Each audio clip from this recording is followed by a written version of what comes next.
I'm really proud of. In the construction world, that's pretty doggone good.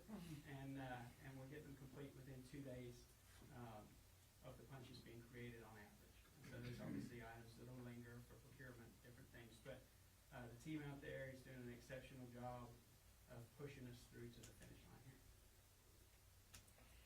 So schedule, here's kind of an overview of where we've been and where we are today.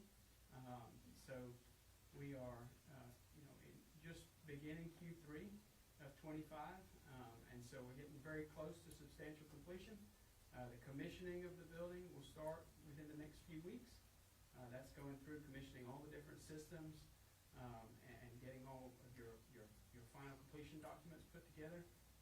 Mid-next month, we'll start with your owner, FF&E, which is furniture, fixtures, and equipment will start.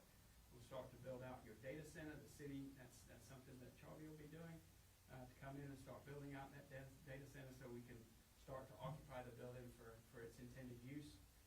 So we plan on having a certificate of occupancy mid part of this quarter, and then of course early fourth quarter you should be able to move in and take occupancy of that building and get it moving forward for its intended purpose. And so you kind of see some snapshots along the bottom there. I thought it was interesting to include those aerial pictures. We've come a long way in a short amount of time, and it's really starting to come together. I say this every time. I'm going to continue to say it every time. It takes a team. It really does, and this has been an exceptional team to work with. All of your different departments within the city and all of the consultants that you selected, as well as our design build team, have just worked seamlessly together, and that is unusual for everybody to be able to collaborate as well as we have. And so I'm proud of the way we've been able to pull this thing off, and excited for ultimately a ribbon cutting and to get in there and start using this building. And with that, I will turn it over to you for questions. You said 5 words all 5 of us love to hear. On time and on budget. Thank you. I took a tour of the facility several weeks ago. It was amazing. Thank you for the tour. Michael Hornes and I got lost several times, but we had a guide that had a map on his phone and could tell us where we were. It's a beautiful building. And not only is it beautiful, I think it's going to be very functional for the people who will work there. Where they work now, you've seen it. This is an upgrade. This is an upgrade. Any other comments, questions? No, I just want to say that having lived here for 34 years, I've been advocating for them to have a purpose-built facility. And for you guys to come in and do the kind of job that you've done is exceptional, and I thank you for it. Jeff? I just want to say thank you all. It's amazing how fast it's come up and everything that's happened over there, from groundbreaking on grass and bare dirt to seeing what we are now. So thank you all very much. And, Josh, thank you for being there and, supporting the city in the past and doing so and giving us tours. So thank you. Much appreciated. Yeah, I enjoyed my tour as well. It was amazing. Can't wait to walk to the finished product. We'll have to have a map, though, so we, There's some more guys. or breadcrumbs or something. That, it's going to be wonderful for our community, and thank you for everybody who's worked on it. Staff and your crew and you, thank you very much. I don't know that people realize what an asset that will be. Not only will it be a place that is a good place to work, but I think it will help with recruitment, retention, and customer service to the citizens of our community. So thank you very, very much. Thank you. All right. Let's move on to item 2B. Mr. Rice is out of town working on city business, so I'm going to turn it over to Mr. Hornes, who has to give the full report. I will give a full report. I'm also going to ask Julie Behrens from the finance team Thank to you. help with that. So for mine, I'm just going to talk for a little while. Julie will have a presentation. yesterday, and I'd like to do it again today, keeping that debris flyer up and out there as much as we can, I think is important. So, as of today, there are 107 confirmed deaths in Kirk County. Of that, 37 of those are children. The governor's office has a number that's 116. That includes 9 confirmed dead from Kerrville County. We still have 3 people missing. Search and rescue continues right now, and will continue. There's an informational meeting tonight at Ingram at Tom Moore. That video, that meeting is being recorded. So I don't think we're gonna have competing meetings. I think there's just a lot of information to get out, and so as many mediums as we can. The next item on the agenda, Kelly and the folks from TDM and all the other agencies will talk through a lot of that process. So much information as we can get out, as often as we can do it.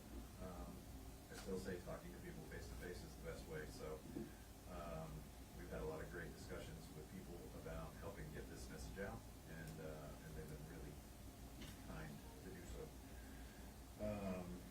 So you'll hear about Kerr Together, which is kind of the main landing page for a lot of that information. It's a great resource, and staff did a fantastic job along with the state getting that put together. So, to my piece, I guess, my portion in this is debris. And so TxDOT and TDM are both kind of working simultaneously to the debris piece of all this. TxDOT have their contractors working right now. And they're going to be picking up debris along state roads, right? So Highway 39 up in Hunt, 27 down through Ingram, and through our town and beyond. Texas Department of Emergency Management has closed out their solicitation for contractors as of yesterday. I believe they're picking them today. And so the hope is that those folks will be out towards the end of this week. Always reluctant to say what day, because you don't know what's gonna happen, but it should be starting this week. And that'll be roads that are off-system from TxDOT. So you've got county roads, city roads, and those private roads that have kind of easements that are open to emergency personnel to get into. On that flyer, you will see it asks folks to place that debris in the right of way, right? So on a city street, you'll see in that image, there's a curb, there's the strip between the sidewalk, placing that debris there, trying to separate that out into several piles. So construction debris, vegetative tree debris, white goods, as they call it. Learn all these new terms and new acronyms. But white goods being refrigerators, ovens, things that would go to a recycling center where they can dispose of it properly. And then you have electronics, hazardous materials. And then lastly, in this, we have items that are registered with the state of Texas. So vehicles, trailers, boats, anything that has a registration and ownership can be tracked. All of these things are gonna go in separate locations. So construction debris will be going to the landfill, transferred down to San Antonio. We're doing everything we can to keep up with that and to ensure that Excuse me? their pickups come quickly, and then that stuff gets moved down to San Antonio. We have talked with TCEQ about opening up portions of our landfill should we need to, if debris comes at a pace that they can't keep up with for the transfer. So that's construction debris. The soccer fields at Loop 534, adjacent to the landfill. That is where the vegetative and tree debris is gonna go in town. There's also a separate site in Centerpoint. Centerpoint ISD has 30 acres that they've allowed TDM to use as well. And so they're gonna place all those trees, all that vegetative debris down there. It's gonna sit for 60 days to dry out. And then they're gonna use what's called an air curtain incinerator, which is essentially just a firebox. smoke, but it's kind of a smokeless operation. And so they will start the process of putting that debris in there and disposing of it. And so all in, that's maybe 120 days, something around there. From stuff dropping off, which is happening right now. TxDOT has begun that process, and we have some pretty massive piles out there already. And that'll continue to happen for the next few months. The recycling centers in town, so we have Scrap Solutions and Kerrville Recycling, one in Ingram and one just beyond city limits past the airport. That's where those white goods will go. Either the recyclers themselves will pick up that debris as it's placed in the right of way, or folks have already begun kind of taking that stuff out there. If it is left, which is what I hear it usually isn't by the time they get around to it, that stuff will be picked up and taken to those centers by the contractors working for the state. Kerrville Recycling has also agreed to kind of house vehicles. And so some of the vehicles have already been hauled off by private landowners, taken by wrecker services.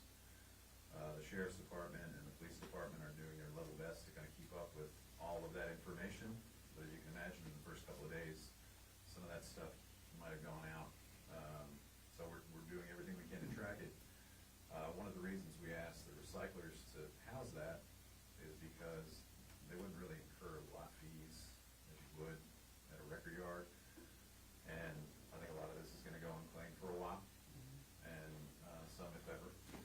And so, working through that process, and anyway, that was a kindness that they provided a portion of that, their area to account for that. Let me move on to kind of our internal damage assessment now. I spoke to some news folks earlier and mentioned it yesterday. This is just a damage assessment from the city of Kerrville's property that we have, our lift stations, park facilities, the water treatment plant, not to include privately held property here in town. So we received estimates from our insurer that had a range from between $3 and $11 million for what we've had them review thus far. That includes the water treatment plant, all sections of the river trail, park systems along the water that were damaged, KSP, the cabins along KSP, virtually everything at Louise A. Park, Guadalupe Park, Lowry Park, and then some lift stations throughout as well. So pretty hefty list. And so again, that's just a range because it's not a full detailed assessment of it, right? We'll have to go, and we have started that process at the water plant now. We have an emergency request repair into TDEM, which they call a STAR request. And so we're gonna have cranes out there. We're gonna have to dredge a portion of the right in front of what is called the raw water intake, where the water comes in from the river, to clear out all that debris and give staff a chance to get in there and clear that out. And so that's in process. As we said before, we've been utilizing well water and can continue to do so. We certainly want to get started on that project because the sooner, it's gonna take a while to work through that. And so Stuart and his team have been diligently working with the folks at the state to help work through that. The river trail itself, we have a bridge that's washed out on 534, right above it. Parks, most affected parks, Lowry Park, Louise Hayes Park, obviously Guadalupe Park, KSP.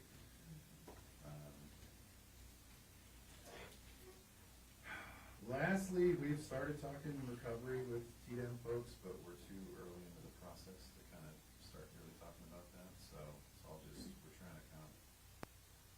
trying to stay ahead as much as we can.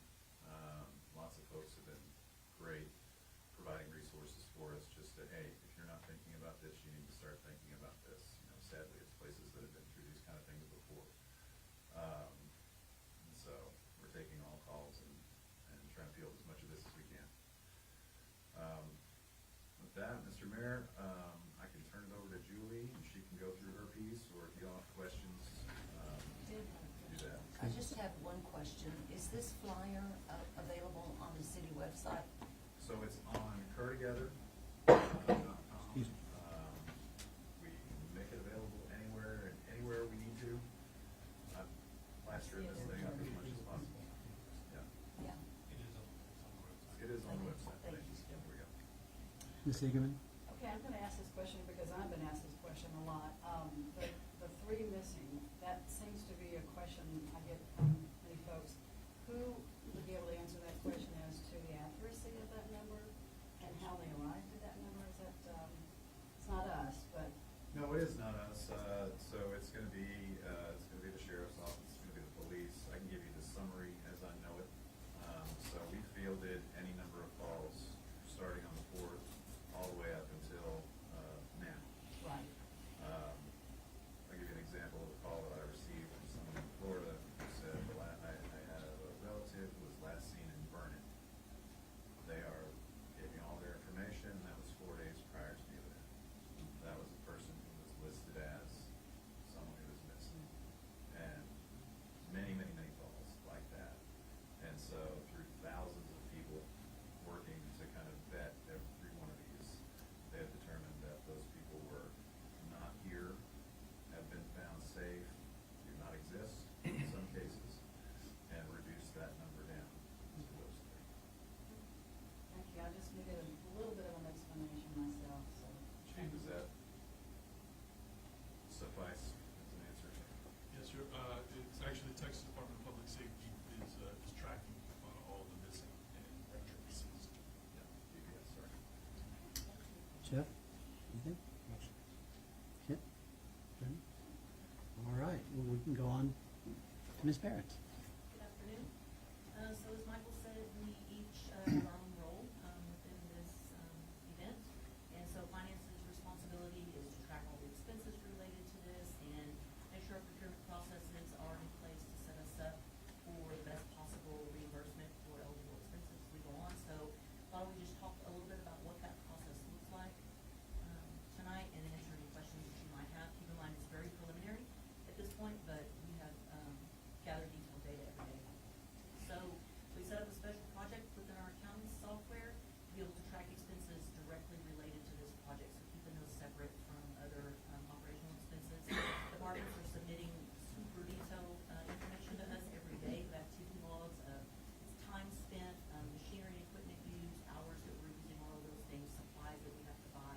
And of course, Michael and Stuart and those guys are out there tracking repairs and maintenance and things that are gonna need to be done. We're working with Texas Department of Emergency Management, or TDM, very closely, so providing them information every day as it comes into us from departments, so that we can kind of, at a high level, track daily costs of what's going on out there.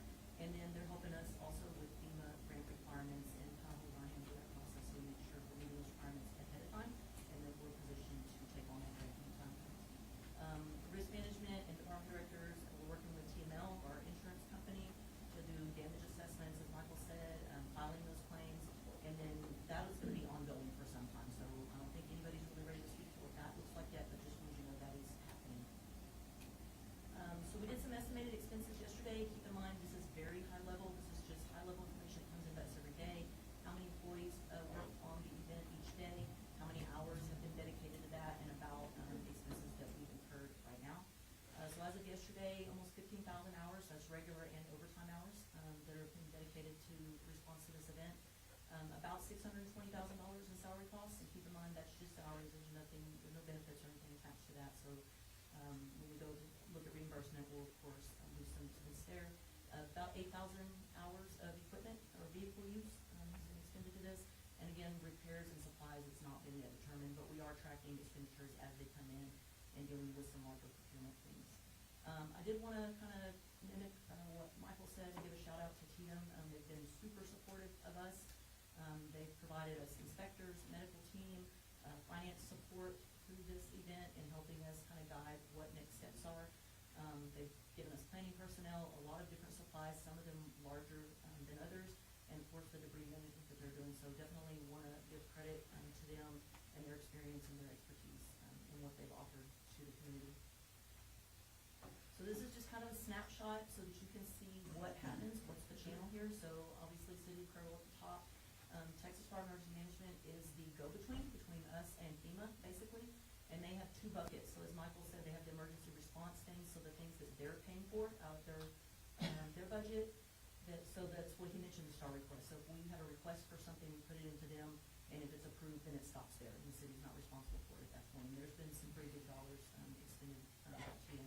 And then the recovery, which is really more where our team comes in, and that is tracking the expenses that we're incurring every day and reconciling those, and then working with TML to determine what is the actual claim, what's the reimbursement going to be, and then kind of the delta between what the cost is going to be of repair replacement. And so those are the expenses that we'll then have to work through, compile, and then get ready for the FEMA grant, which will be down the road.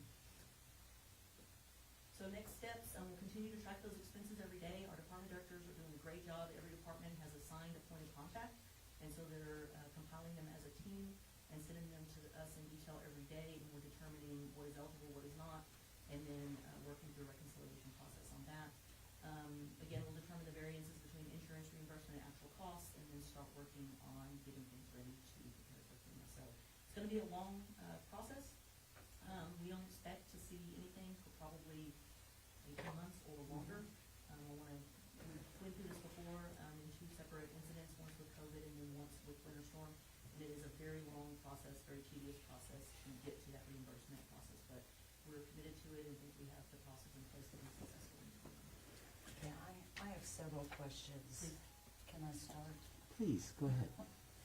Okay, first of all, Michael, thank you for everything that you've done up to this point, and also Julie, for the tracking that you've been doing. I'm concerned about the accuracy of those numbers.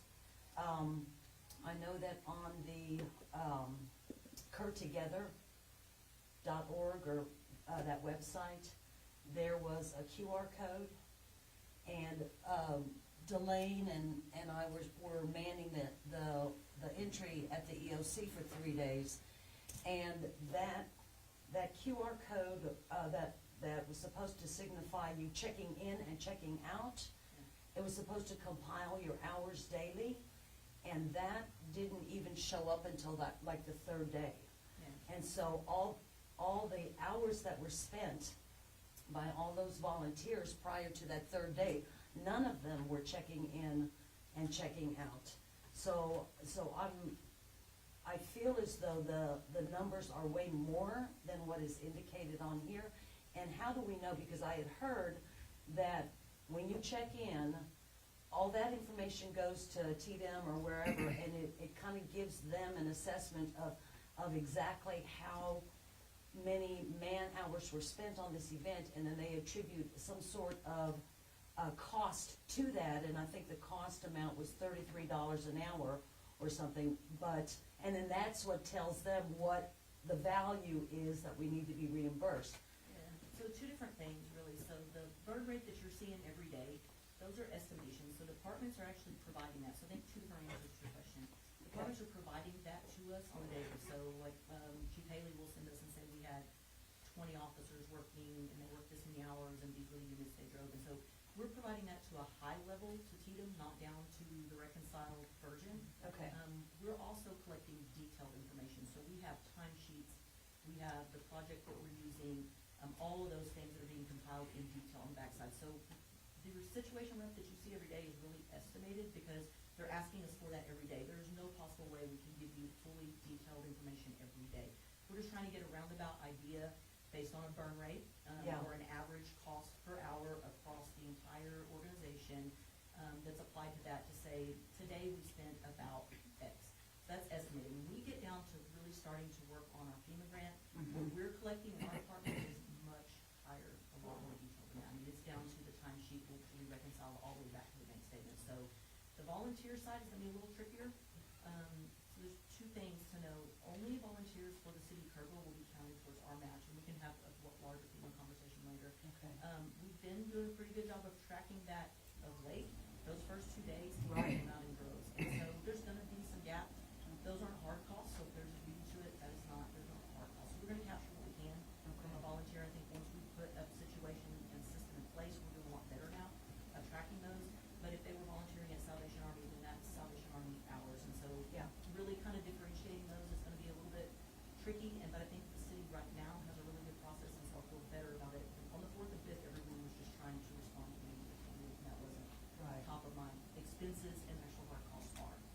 just we're wanna be comfortable with sure that. we capture everything we can. Yes, ma'am.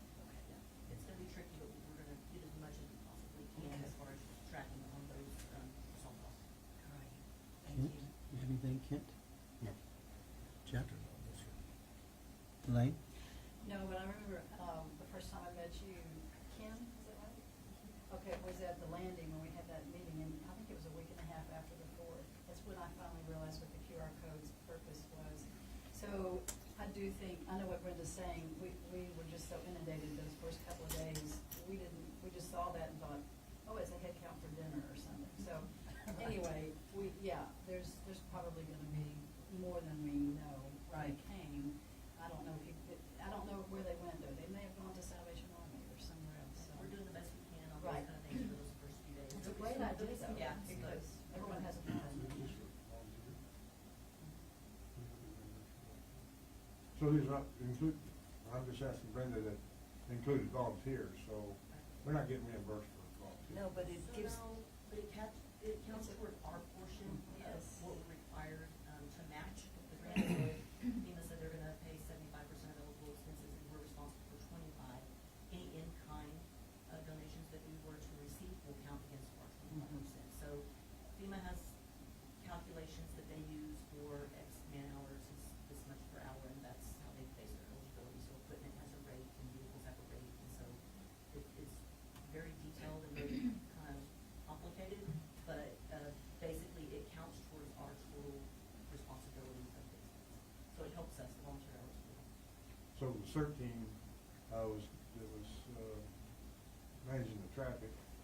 Right. I didn't know if any of us signed in or out, so there's somebody who have all those out. Right, someone at DOC is tracking most of that, and we're reporting that in, and, once we get through next week and budget, we're gonna start doing that stuff for the parts. So we're gonna be digging in a lot more into that. Right now, we're really focused on tracking hard costs, because we need to know what our out-of-pocket is, and then what is actually eligible for reimbursement. That's our number one priority. And if I'm not mistaken, can you still go in and, register and put the hours? Cause I didn't know to do that the first couple of days, and then at the end of the week, I went in and put 38 hours. I mean, I added it up. And it Kelly took will it. probably answer that better than I can, because she's been working a lot more with volunteers than I have, but we can. So I was just thinking, Canton, if you didn't, Or we I can, think it you doesn't have still- to come from there, we may be backtracking and having conversations about this. We will be having a lot more conversations about this time. okay, great. I can speak to tracking at the UOC is gonna be probably one of the easier ones. It's the volunteers Right. outside Mhm. and external in those spaces. That's gonna be the one where we're gonna do everything we can to capture it. A lot of it's not going through that registration process. Mhm. Jeff? Anything? No, sir, thank you. I want to say a brief word about TDM. They've been a pleasure to work with, very professional, very kind, everyone from Chief Kid to everyone wearing the same shirts. Y'all have been very, very, A lot of those shirts. thank you for coming when we called. Yes. We needed help, and you guided us, you kept us on the furrow instead of plowing off to the left or the right. So thank you very, very kindly.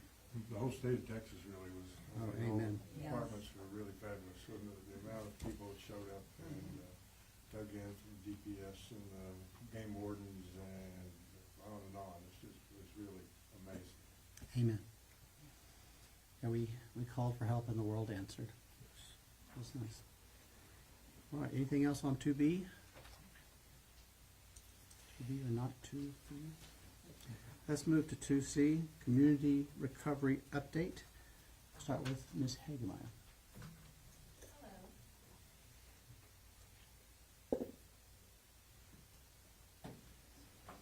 Good afternoon, Council. First, I would like to thank you and the city managers for the latitude given allowing our community the opportunity to stand up a community recovery resource team so quickly.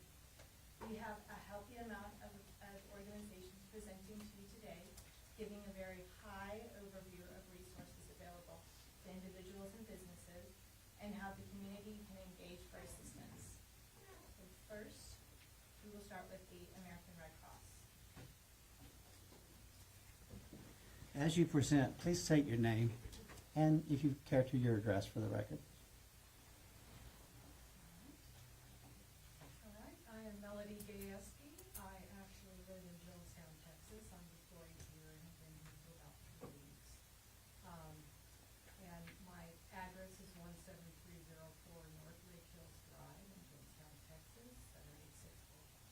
you, ma'am. And this feels a little comfortable because I'm the commissioner of our planning and zoning commission, so accustomed to this process. So I want to thank you first for allowing us to come and share what we're doing in support of this activity. It's very tragic, and I want to commend you for the leadership that you've provided to the community. Advance these. Great. All right, so we are usually very quick to arrive on these types of events, and we focus initially on mass care, which is typically involves sheltering people who have been displaced. We had 2 shelters here initially, and I'm happy to say that the people who did evacuate to us and were housed by us over a period of just over 2 weeks have now returned to an ongoing location, and they no longer needed our assistance. We feed them, we counsel them, we take care of their medical challenges, and make sure that we then do casework with them and help them to transition into another location. So we still do have a shelter at the Notre Dame Catholic Church that is in what we refer to as standby. So all of our equipment is there. We have staff that can be there to open up within an hour or 2. And we're just keeping it there in that status until it's clear that there isn't anyone else who presents that doesn't have a roof over their head, a safe place to harbor. We have provided emergency meals and snacks to not only the residents, but volunteers and first responders. We've provided a lot of materials to fire departments and other locations, churches, who have been housing the volunteers that arrived. Because we are in a position to house residents and our own volunteers, but not the general public. So we made sure they had provisions if that was needed. We have provided some emergency supplies and actually documented working with over 600 of your households here just in Kerr County alone. And as everyone is aware here, you have, I think you've been blessed with a lot of materials, and with that comes a need to then distribute it. One of the ways we're trying to help in that regard is we have partnered with Goodwill, and we have helped them to acquire a warehouse and a storefront. So their storefront is now open. We have our volunteers working in concert with them, and everything that is in that storefront is free to this community. All they have to do is come in. It looks a little bit like a clothing store primarily, but there are other goods in there as well. And that's going to evolve as it's only been open a couple of days. So I think we're going to see that evolve into being a very helpful way of getting things out to the community. We provide financial assistance to people who have damage to their homes. We partner in this instance with TIDU, and they have done a significant amount of damage assessment, and we have a sharing agreement with them.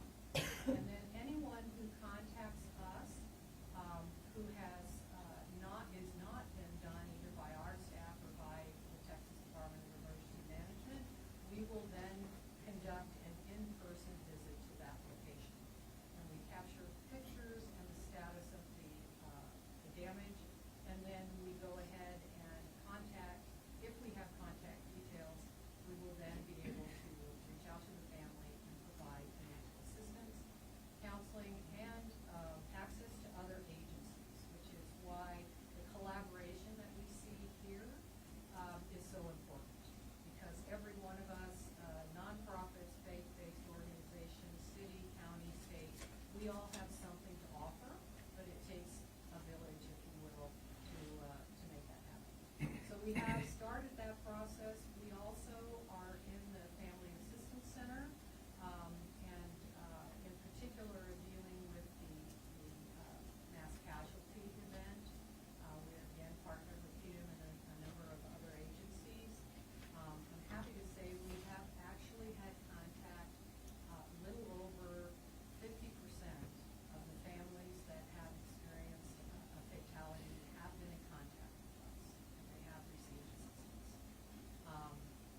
same QR code distributions with flyers and with business cards.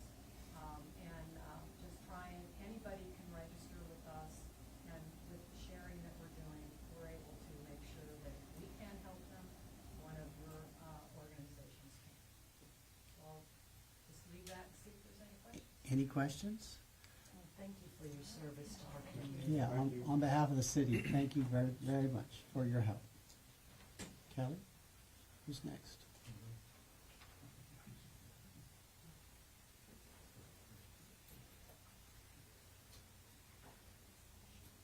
Good afternoon. My name is Lisa Cepeda.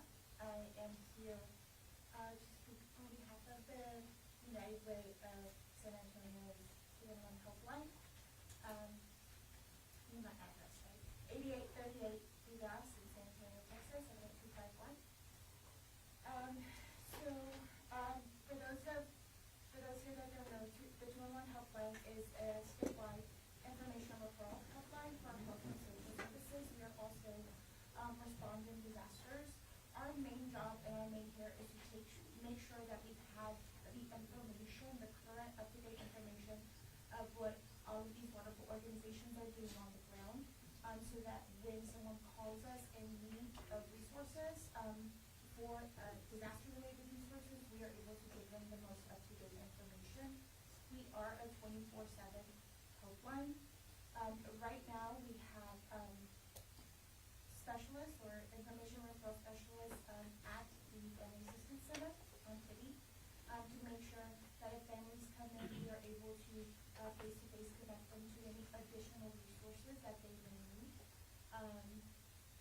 Kerr County is part of our coverage areas. United Way of San Antonio's 211 Helpline covers their county and the surrounding 11 counties, Kerr being one of them. So this was very important for us to ensure that we are present and to take care of the community that we serve. As I mentioned, we do resource navigation on the phone and in person. We make sure to disperse critical data to individuals that need it, our stakeholders, city council, whoever needs our information, we are happy to share. Number of calls, what are they calling for, what are we still needing? This helps us stay with the pulse of the community because we are talking directly to the community, right? So we make sure to gather that information. We also have crisis intervention to make sure that we connect individuals with mental health resources, and we're also doing that on the ground here in Kerrville, face-to-face. And then one of our biggest things that we do is we do respond in disaster. So we want to make sure that the community as a whole are getting the information that they need, up-to-date current information, so that they're able to access and receive the services that are available to them on the ground. Additionally, the United Way of San Antonio and Barrett County has started a fund, United with Kerr Fund. So far, we have raised $1.4 million that will be distributed directly to local partners here in Kerrville to ensure for that long-term recovery. These will help cover basic needs, food instability, housing, whatever it is that we get from our information at 211 that this community still needs in that long term. We're going to be able to partner with local organizations, the city, the county, whoever we need to partner with in order to make sure that individuals here in this community get the help that they need. Thank you so much. Any questions or comments? Thank you. Thank you so very much.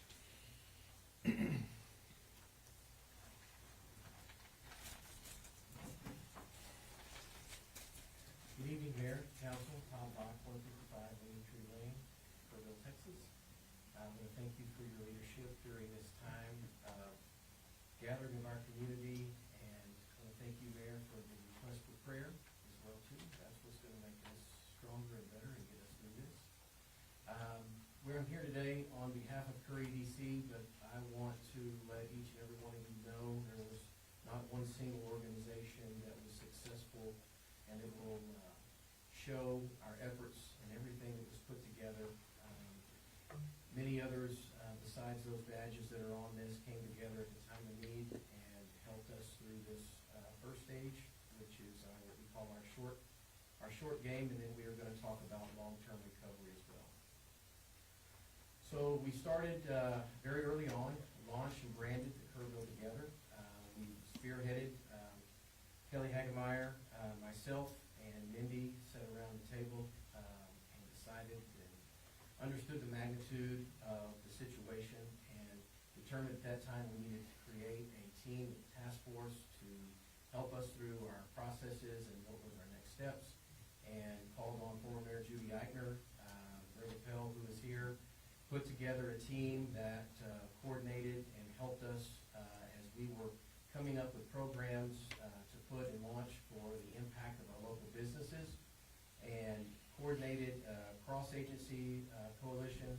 We then engaged leadership from the City of Kerrville, Kirk County, KPUB, the Chamber, the CVB, and all the local nonprofits to come together and determine what was the best course of action immediately for our local business community within Kerrville and within Kirk County.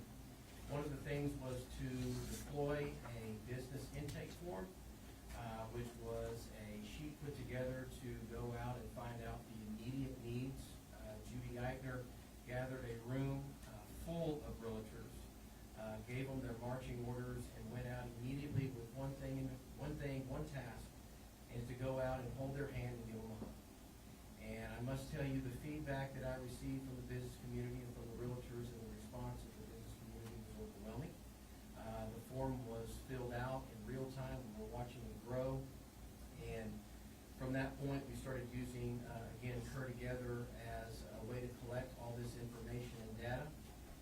Judy mobilized these ground teams, literally going door to door, gathering the information. At that time, we knew then we would need to collaborate with the Chamber Foundation and try to establish a formal grant review and disbursement process to get money out to these businesses as soon as possible. We were using data that we received from other EDCs in areas about a time frame, which was most critical in order to get that money out. And if it weren't for working with our local banks, head up by Greg Appel, what we're now calling our local banking family, our foundations, the state partners, the Office of the Governor, we were in contact with, and trying to determine ways to get immediately relief to the businesses. When we were working at this time, we were introduced to TEDM, the office, through the Office of the Governor, their Economic Development Tourism Department, and the SBA representatives that were gathered up through Greg and the local banking family. Put together quite a few meetings extremely fast, wherever to go through and gather up what the best ways to go about in dispersing these funds. And thanks to a lot of gracious donors, and especially the Community Foundation, we were able to get that out extremely rapidly. Also through the Kerr EDC and our task force, drafting press releases, talking points, and messagings to promote the awareness and encourage additional donations for our community. Also would like to say that who's not here this evening is Teresa Metcalf. She is a former Kerr EDC employer and has been on retainer with Kerr EDC as a contractor, flew in from Colorado, and her and my daughter, Ashley Box, were just phenomenal in helping orchestrate on such a short staff and get so much done working around the clock. Especially want to give Kelly Hagemeyer the recognition coming on as the Economic Development Manager for the City of Kerrville. Couldn't have done it without her. She temporarily moved her office into the Chamber, and there we were collaboratively working with Mindy in the Chamber. Much more effective that way, and got a lot more done, especially with the hours that we were operating under. And Mayor and Council, one thing I want to leave you with that is of the utmost importance is the definition of long-term recovery.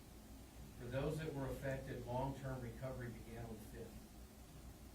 And I want the community to know that we are in the process of framing that up. And I also want the community to know that it will be run and organized by its community leadership. We will be in control as a community of what our long-term recovery looks like. I I want to thank Tatum so much for their skill sets that they provide us. They are literally walking us through this program. They do not own this program, nor are they trying to run this program. They are here, they are the professionals. They are the ones that are giving us and guiding us through best practices. This is what they do, and we are taking their advice. But I also want the community to know that long-term recovery doesn't mean we're going to wait a long term to start. We have already started on that process, and be assured we will have a program to release to the community here very soon. Questions or comments for Todd? Thank you for all your long hours that you put into this. You're doing a great job. Yeah, all of you. And Todd is a former mayor of the city of Kerrville. Next.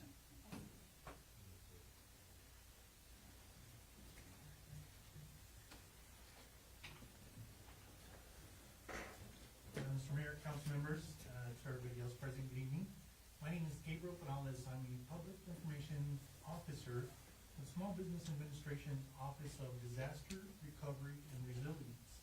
And I'm here today to share that during the time of disaster, not only does SBA help businesses, but we help homeowners, renters, nonprofits, and again, businesses of all sizes. And during the time of disaster, speaking to what Todd just said, we come in and we hope to offer long-term solutions. With SBA, what we're offering is homeowners and renters both the opportunity to apply for loans at a very low interest rate to help get them back on track. So homeowners and renters can qualify for up to $100,000 for personal loss, which includes clothes, furniture, and also including vehicles. Aside from $100,000 for personal loss, homeowners can also qualify for up to $500,000, and that's to either repair or replace physical damage to their home. Now, from the business community, businesses that have suffered physical damage can also apply and qualify for up to $2 million. And that is going to be over the course of up to 30 years with a low interest rate as low as 4% and no payments and no interest for the first year. We also have what's called economic injury disaster loans. So any business that may have suffered any economic injury can also qualify for up to $2 million, again, over the course of up to 30 years with an interest rate as low as 4%, and again, no payments and no interest for the first year. Now, coming back to the homeowners and renters, their rates are as low as 2.81% up to a 30-year term as well, again, with no payments and no interest for the first year. So while we certainly understand the pain that the residents are feeling, and right now might not be the time or the first thing that people are thinking about is getting into a disaster loan, what we always say is we want to be a part of the solution and offer to anybody that comes to our SBA table to take advantage of all resources. Because you don't have to apply for just SBA. You don't have to apply for just FEMA. You can apply for every resource available and hopefully get the help that you need to try to make you as whole as possible the way you were prior to the flooding date of July 4th. With that being said, my goal and my purpose here today is really to reach out, as Todd just mentioned, and continue to promote awareness and let our partners that or the partnerships that we hope to establish help carry this information along, and you all becoming our partners, and more importantly, you all becoming the resource for the people you can reach. Because as much as I'd love to tell you that I'll be able to reach everybody myself, these arms are long, they're not that long. So, my goal is to walk out of here, hopefully be able to connect with many of you so that we can continue to share this information with those that really need it, and let them know that if and when they are ready to possibly look into a disaster loan, SBA is here to assist them. So thank you. Thank you very much. Thank you. Any questions? Yes, would you give us your name again and a way to contact you? Yes, I'm sorry, I apologize. That's So my name is Gabriel Perales, PIO officer, and I give you my address, but I go from disaster to disaster, so it's Well- whatever hotel I'm at. Email or so- phone number or? But you can reach us, or let me give you the website, I didn't do that, so I apologize. People can apply either online at sba.gov/disaster, or by calling our 800 number at 800-659-2955. Or we are also currently housed again at 625 Washington, the First Baptist Church, which is a disaster recovery center. And we also have a business recovery center right across the street on North Street. So if any business would like to maybe not go to the DRC and go straight to the DRC, they have that ability as well. But I can also be reached at area code 916-866-2903. Thank you. And absolutely, I'm happy to help anybody who's interested, and hopefully we can continue to pass this information along. So Thank you very much. Thank you. Kelly?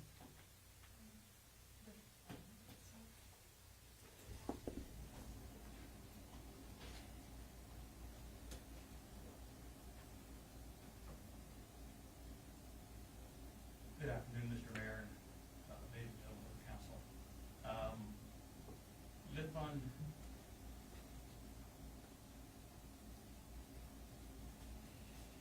has been around, for those of you who don't know it yet, we've been around for 32 years, based out of San Antonio, headquartered in San Antonio.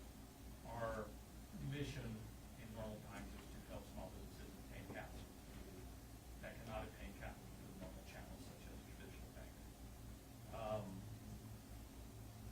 Skip our mission and vision statement. But in our history of 30 plus years, we have made an economic impact across our footprint of $6 billion.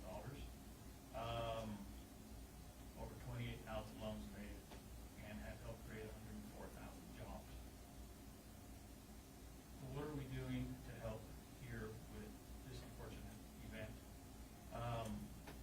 We launched our disaster programs in Kerrville on July the 8th. Now, I need to point out that Lit Fund does not have its own funding to do these things. So for us, we have to raise funds to be able to respond to these type of situations. So between the 4th and the 8th, we were on the phone talking to partners, looking for funding so we could respond to this event. By the 11th, we had our online applications open and running for both grants to small businesses and for 0% interest loans. So as of July the 21st, which I'm going to update this today, as of yesterday, we had $2.8 million in emergency grants and $410,000 for interest-free loans. Well, yesterday, the Community Foundation awarded us another $1.5 million, and late yesterday, Methodist Ministries awarded us another $500,000 to use towards grants in the affected areas. We're anticipating that with the demand that we've had to date, that we will need between $3 and $5 million total to be able to assist effectively all those requests that we are seeing come in. So what have we seen to date? As of this afternoon, about an hour and a half ago, we had 148 applications for the $10,000 grant. Most of these grants are due to physical damage and loss of property to these small businesses.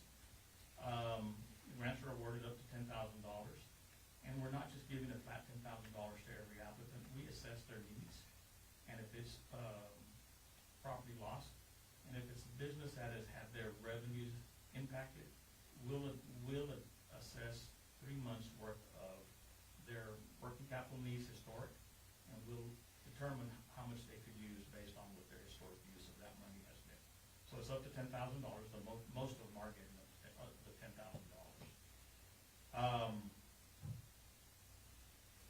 One of the things I want to address here is we are also offering a 0% dual loan. So the funding that has come in from the Community Foundation, Wells Fargo, Methodist Ministries, HEB, Chase Bank, Citibank, I'm trying to remember which other one. All of this money, about 95% of this money is going directly to grants, not to fund any loans, directly to grants. The other portion that is left over is what we use to buy debt. So, for example, some of our funders will say, here's $100,000 to buy down the interest rate on the loan. So we are lending our money, our capital, and our funders, our partners are paying your interest for you to pay the 0% interest.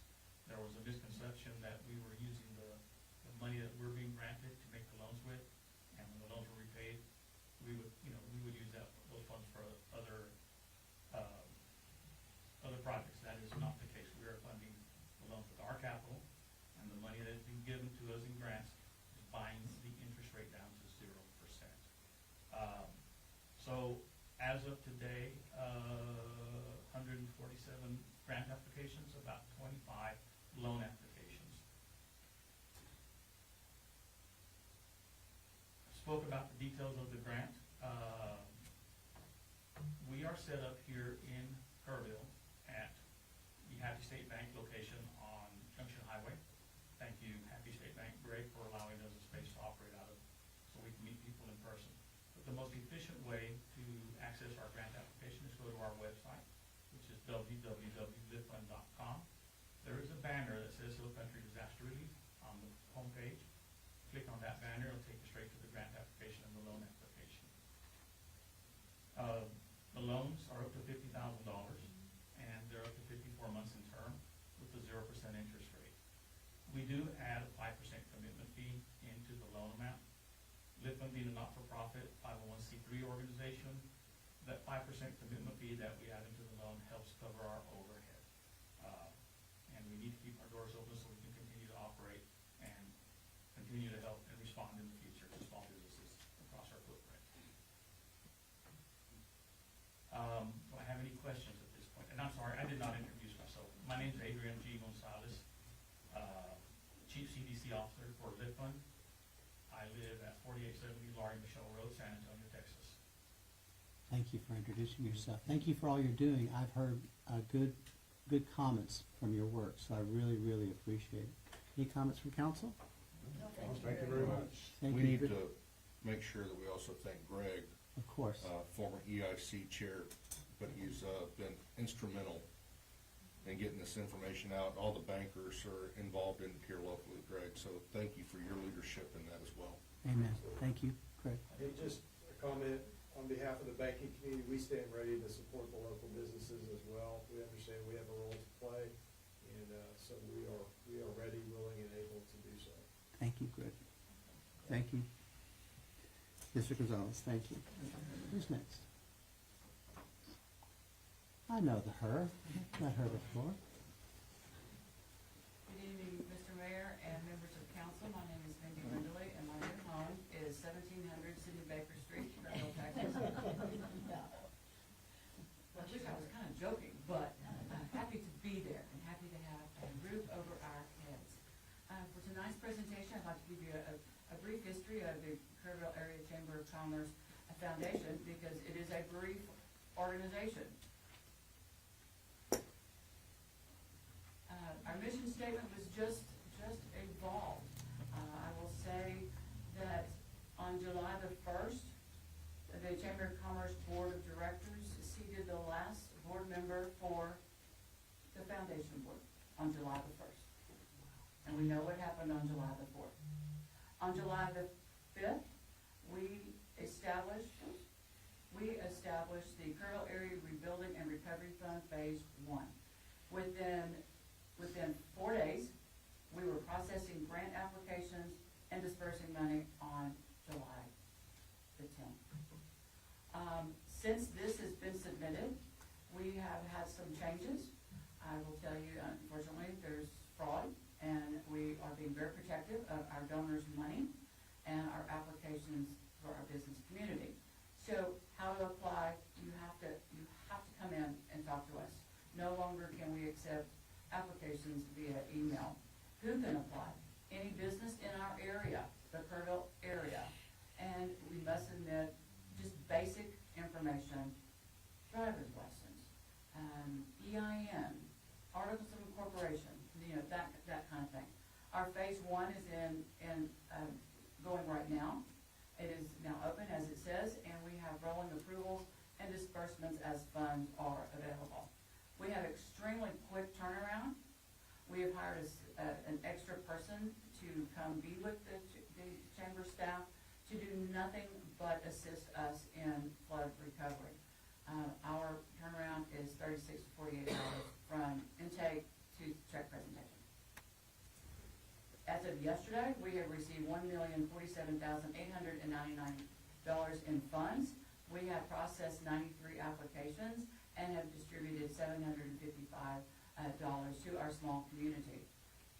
In the short 18, 19 hours, we have received another 45 applications that are in the in-basket right now. As people come in to pick up their check, because they do have to come personally and pick their check up, we make sure that they have all the information for the SBA, for the LIFT fund, for the bankers. We don't need to get personal, and we don't get personal, but we want to make sure that they are covered with whatever area they need. We have fielded, as all of you have, we have fielded hundreds of calls, helping people from donations, where you take them, what do you do, what if we want to volunteer.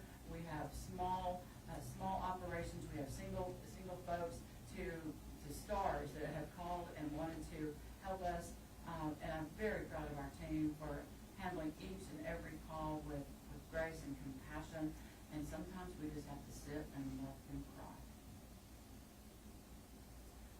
We have, the QR code is up and running. We've had it the last 18 days. Anyone and everyone that would like to support us for the small business persons in the Kerrville area, it is not bound by county line. That is our QR code. I will tell you that with our wonderful partnership of the funds that I've just talked about, our wonderful partnership with the Community Foundation is making it available to help so many, and our online and check receipts to complement their generous donation have really helped. The board, foundation board, meets twice a week to provide guidance to the staff. They are also working on phase 2 for the guidelines. This will be a little more strict, if I may use that word, because it will be more money. They help staff immensely, and they're all volunteers, and you know every one of them. And so we're very appreciative to them for their dedication to the small business community of the Texas Hill Country. I'll be happy to answer any questions. Comments or questions? Thank you, Nate. Thank you so much. The real home, the other home, yeah.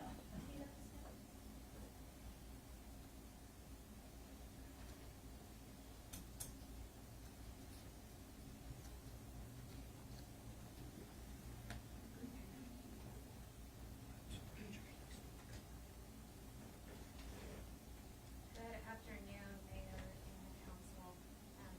Courtney Goss. I am the State Voluntary Agency Liaison with TITO, Texas Division of Emergency Management. Address is 313 East Anderson Drive, Austin, Texas, 78792. So first off, it has been an absolute honor to be able to serve within your community. It's truly an amazing community, being able to see the local individuals within the members of your community come together alongside state, federal, nonprofit, private sector. It truly has been a whole community approach. And I want to thank you, Todd, for your comments earlier. As we've started really having these conversations, I just want to reiterate that it's going to be a whole community approach for long-term recovery. It can't be a single agency, a single individual. It truly takes a whole community being able to bring together all sectors for your community as Kerr together. So what does that look like? Really looking at community recovery. Community recovery is being able to understand the unmet needs within your community. We want to make sure that we're empowering your community and equipping them with the skills, the assistance to be able to have a true path for recovery. Being able to develop a recovery plan, whether it's for local business or a local individual or household. There's a lot that goes into it, and it really is long-term. So it's been, again, an honor to be able to start working with the community members, these agencies, organizations. We will commit to continue to advocate for voluntary organizations to come in and support your community. Part of our role is to be able to, and it's again an honor, to work with these amazing voluntary organizations that work both here within your communities before disaster and those that come in after disaster. Those organizations that many might have not known ever existed, that will continue to be here and have a role in your community. Long-term recovery is going to require money, manpower, and materials. Again, I'll call it the 3 M's: money, manpower, and materials.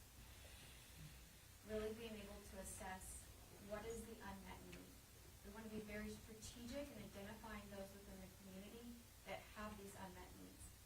We talk about developing that recovery plan, making sure that we are doing our due diligence and setting them up for success. We don't want to enable, it's part of the healing process, we don't enable them. We want to really make sure that they're utilizing their resources, they're walking through this path to recovery. I say this, and that I do want to mention that it was stated earlier about how so many have come through this and have gone through this process before. I was a resident of Wimberley and saw my community go through this. You one day will look at the banks of the rivers and you will see hope again. It is possible. There can truly be beauty in the disaster, but it's going to take long term, and it's going to take everybody coming together. You have been abundantly blessed with a lot of donations that you might not need, a lot of clothing, but you also have been blessed with a lot of dollars and attention. And so I ask again for y'all to continue to work together as a community across all sectors, coming together, playing a piece, being a very important piece of the puzzle, and knowing that again, it's going to truly be long term. Any questions or comments? Thank you. Thank you very much. Thank you so much. Thank you, Ms. Goss.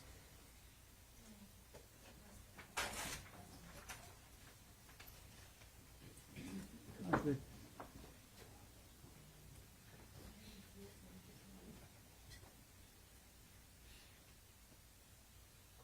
Technology right. Hello. I'm Austin Dixon. I'm the CEO of the Community Foundation of the Texas Hill Country, and I'm a Kerrville resident. I live at 1661 Saddlewood Boulevard, 78028. Thank you for having me, Mayor and Council, and thank you, Kelly, for the invitation. The Community Foundation is our regional charitable endowment. We make grants to nonprofit organizations, and we award scholarships to students going to college and technical school. When there are emergencies, the Community Foundation, like community foundations across the country, open up disaster funds and support the community in times of crisis.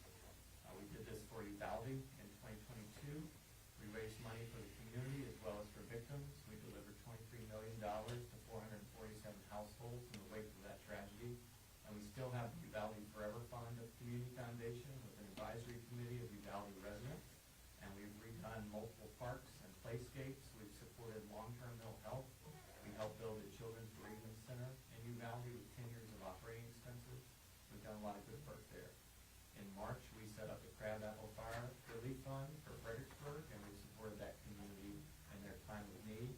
And on the morning of July 4th, at 9:46 in the morning, we opened the Kerr County Flood Relief Fund to accept donations for what we did not know was coming our way. We are a local trusted source for philanthropic management of resources and donations. We announced today to the media that we've raised at least $60 million in donations. And the key word there is at least. That is a conservative estimate of what we have done in 18 days. So far, this number is rounded up a little bit. I had help with my slide. It should be $8 million that we have granted to nonprofits in the past few days to vetted organizations, and I'll share with you a little bit about who those groups are. But our strategy has been that the Community Foundation's dollars are going to be early dollars and long-term dollars. And so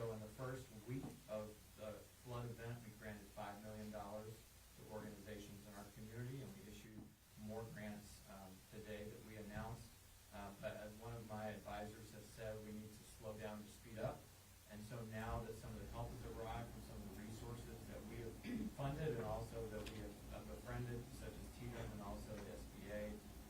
Some of those medium-term supports are going to be here for us, and the Community Foundation is going to take a more long-term approach going forward. I wanted to share with you just a list of some of our grantees. We've made this publicly available on our website in our 4 categories. I'm proud of all of our grants. They are almost exclusively to nonprofit organizations that the Community Foundation has a long-standing grantee partnerships with.